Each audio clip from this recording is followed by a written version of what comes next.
गुरुर्ब्रह्मा गुरुर्विष्णुर्गुरुर्देवो महेश्वरः गुरुः साक्षात् परब्रह्मा तस्मै ശ്രീഗുരവേ നമഃ.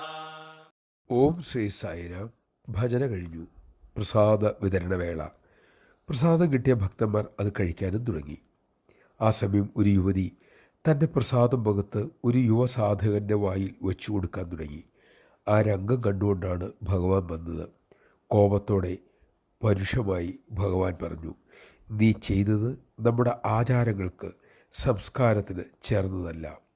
നിങ്ങളുടെ ഉള്ളിൽ മോശം ചിന്തകളൊന്നും ഇല്ല, പക്ഷേ അതുകൊണ്ട് ഇങ്ങനെയൊക്കെ ചെയ്യാമെന്ന് കരുതരുത്.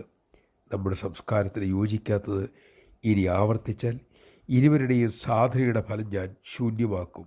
ജയ് സായിരാം. ഉന്നതമാണ് നമ്മുടെ സംസ്കാരം.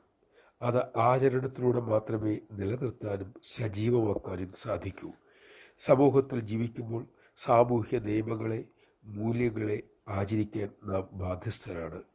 നമുക്ക് സ്വയം ബോധ്യപ്പെട്ടാൽ മാത്രം പോരാ, സമൂഹത്തിനും കുടുംബത്തിനും നമ്മെ ബോധ്യപ്പെടുത്തേണ്ട ചുമതലയുമുണ്ട്. കാരണം നാം സമൂഹത്തിൽ ജീവിക്കുന്നവരാണ്. സമൂഹം അതിൻ്റെ കെട്ടുറപ്പോടെ നിലനിൽക്കണമെങ്കിൽ, നമ്മുടെ അടുത്ത തലമുറയ്ക്ക് മാതൃകയാകണമെങ്കിൽ നാം ചില കാര്യങ്ങൾ ആചരിച്ചേ അനുഷ്ഠിച്ചേ തീരൂ.